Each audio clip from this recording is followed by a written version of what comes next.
مبسملا ومحمدلا ومصليا ومسلما أما بعد قال الله تبارك وتعالى في كتابه المجيد والفرقان الحميد أعوذ بالله من الشيطان الرجيم بسم الله الرحمن الرحيم ليلة القدر خير من ألف شهر اللهم صل على محمد وعلى آل محمد كما صليت على إبراهيم وعلى آل إبراهيم إنك حميد مجيد اللهم بارك على محمد وعلى آل محمد كما باركت على إبراهيم وعلى آل إبراهيم إنك حميد مجيد۔ معزز دوستو، آج 29 اپریل 2022 بروز جمعۃ المبارک ہے اور 27ویں رمضان المبارک سن 1443 ہجری کا دن ہے۔ میرے دوستو، اللہ رب العزت کا کرم فضل احسان ہے کہ اللہ نے ہمیں رمضان المبارک بابرکت عطا فرمایا۔ یہ رمضان المبارک کا اس رمضان المبارک کا آخری جمعہ ہے۔ عام طور پہ نام اسے جمعۃ الوداع کا دیا جاتا ہے، ورنہ کوئی جمعۃ الوداع کی نہ کوئی خاص عبادت ثابت ہے، نہ اس کا کوئی خاص نام شامل ہے، بس صرف سمجھانے کے لیے کہ رمضان المبارک کا آخری جمعہ ہے۔ کچھ لوگ اس کے لیے کوئی خاص فضیلت مانتے ہیں، ایسی کوئی بات نہیں ہے۔ رمضان کے ہر جمعے جیسی اس جمعے کی بھی فضیلت ہے۔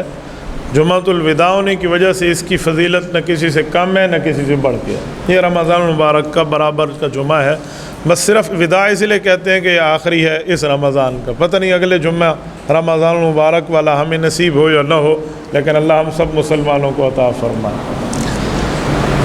اس جمعے میں ہم 2-3 باتیں اپنے بارے میں سوچیں کہ دیکھو، رمضان المبارک ہمارے اوپر آیا، اگر ہم نے اس رمضان کی قدر کی ہے تو ہم خوش قسمت ہیں، نہیں کر سکے تو وقت ابھی بھی باقی ہے۔ اللہ رب العزت کے سامنے توبہ کر لی جائے، گڑ گڑا لیا جائے، اللہ سے معافی مانگ لی جائے، رب کریم کے سامنے سر و سجود ہویا جائے اور اللہ تعالیٰ سے معذرت کر لیں تو رب کریم بڑا کرم کا معاملہ فرمائیں گے، اللہ معاف فرمائیں گے۔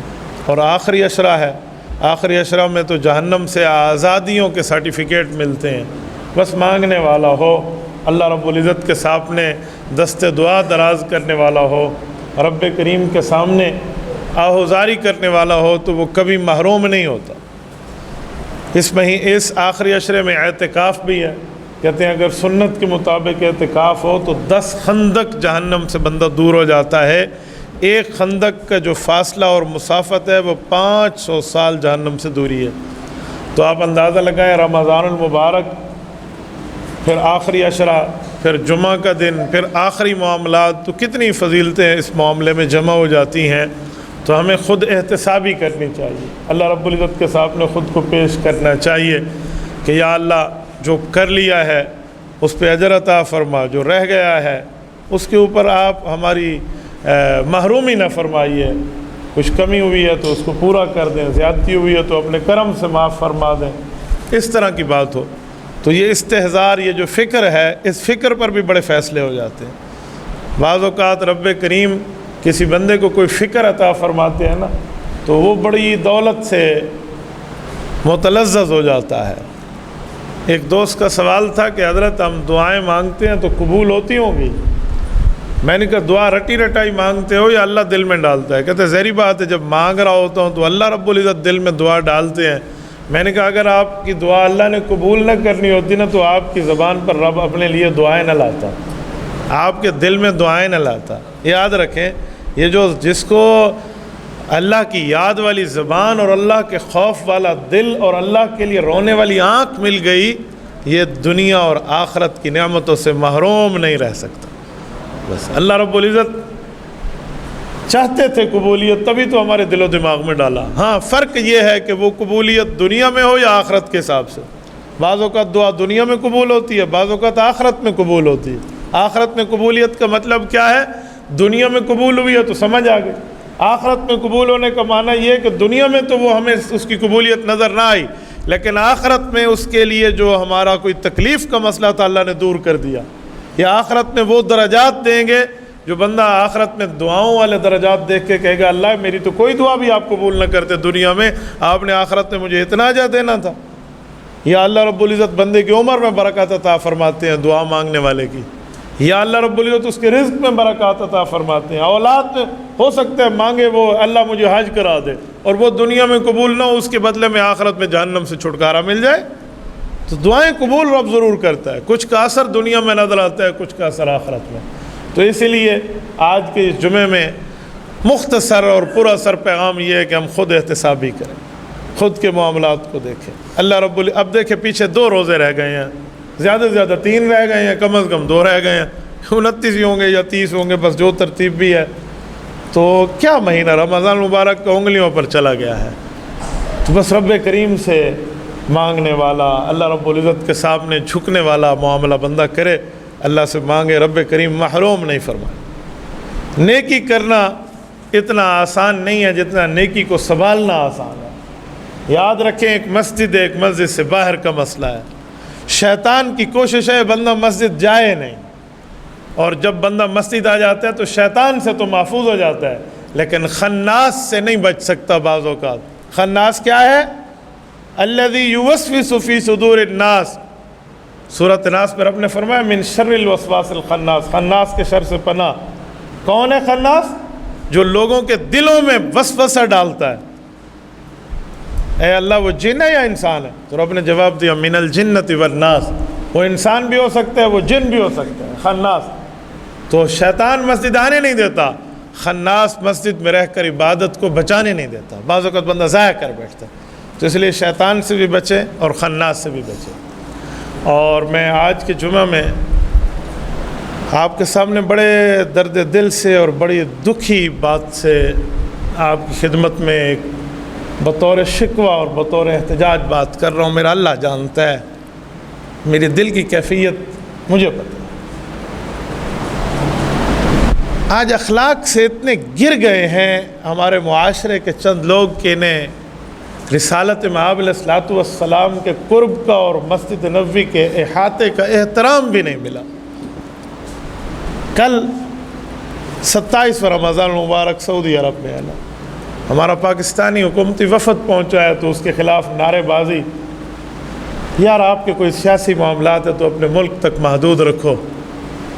اس کو مسجد نبوی میں اتنی اونچی آواز سے بکواسیات کرنا، ہلڑ بازی کرنا، وہاں کے ادب اور اسلامی اور دینی اور تقوی اور طہارت و للہیت کے پاکیزہ ماحول کو خراب کرنا، میں نہیں سمجھتا کہ کسی مسلمان کی جرت ہو، میں نہیں سمجھتا۔ اس کے پیچھے کوئی اور لابی ہے، تحقیقات میں سامنے آ جائے گی۔ یہاں جبرائیل جیسا سید الملائکہ جو لاکھوں فرشتوں کا سردار ہے، وہ ادب سے بات کرتا ہے۔ یار قرآن کریم کی آیت روضہ نبوی پر لکھی ہوئی ہے، ان الذین یغضون اصواتهم عند رسول اللہ، فرمایا رب کے نبی کے احترام میں یہ بات داخل ہے کہ تمہاری آواز یہاں پست ہو جانی چاہیے۔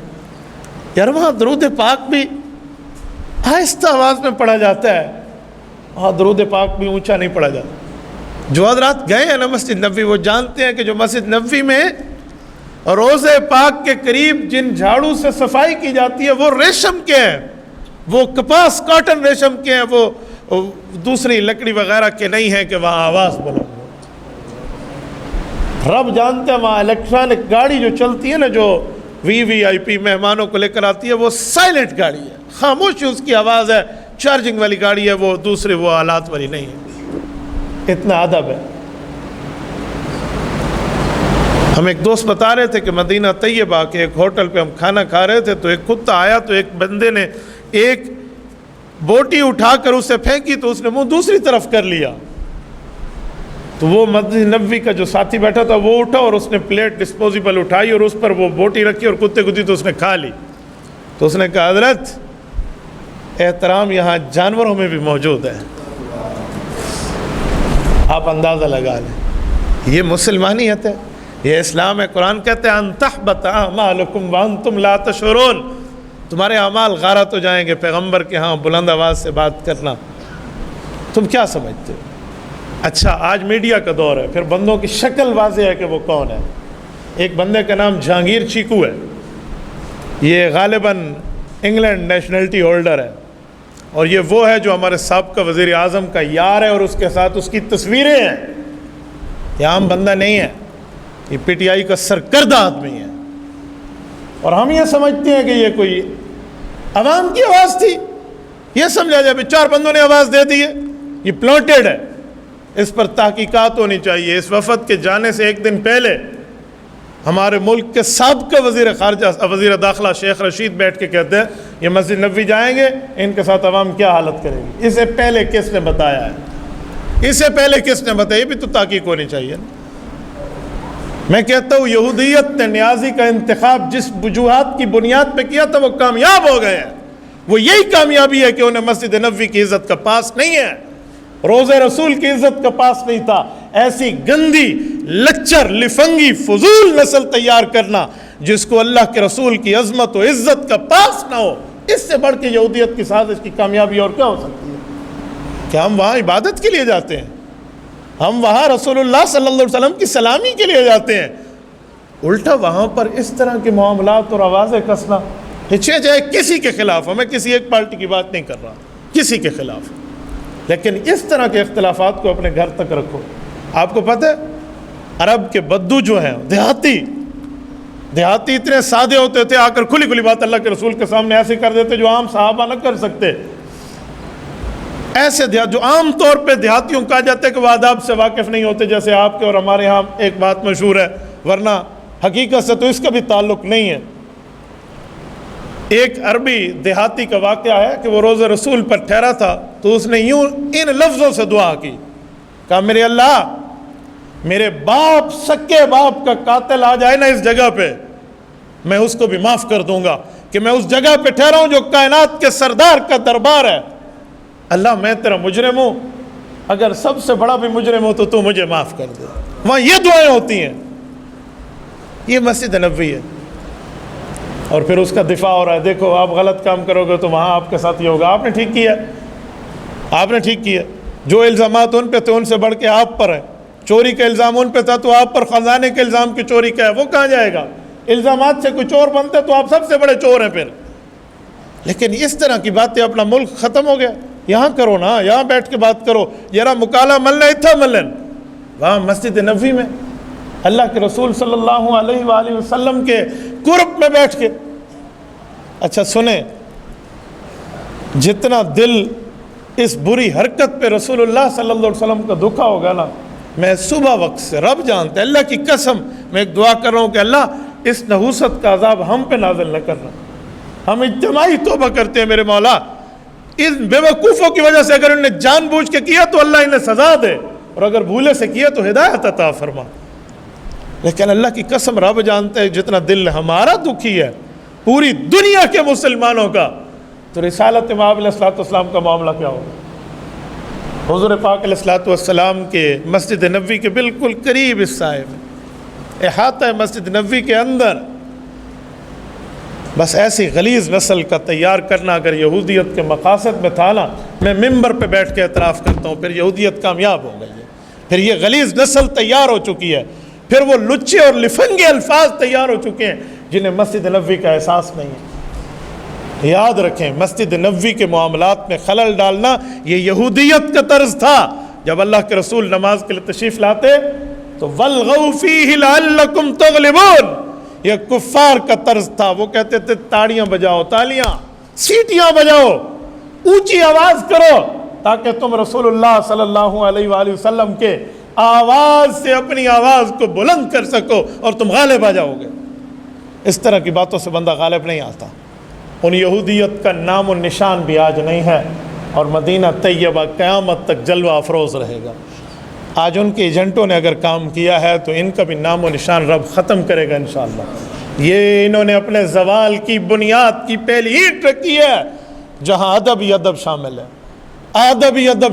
وہ کہتے ہیں با خدا دیوانہ باش، با محمد صلی اللہ علیہ وسلم ہوشیار۔ کہ اللہ کے ساتھ تم دیوانگی میں بات کر لو تو شاید برداشت رب کو ہو، اور رسول اللہ کے بارے میں کچھ عزت کا پاس تم نے نہ رکھا، پھر اللہ رب العزت سے اپنے ساتھ نرمی کے معاملے کی امید نہ رکھنا۔ یہ گستاخی پیغمبر کا جو انجام ہوتا ہے نا، بہت برا ہے۔ سب کو معافی مل گئی تھی مکہ مکرمہ میں، لیکن گستاخان کا تو اللہ رب العزت نے فرمایا انہیں معافی نہیں ہے۔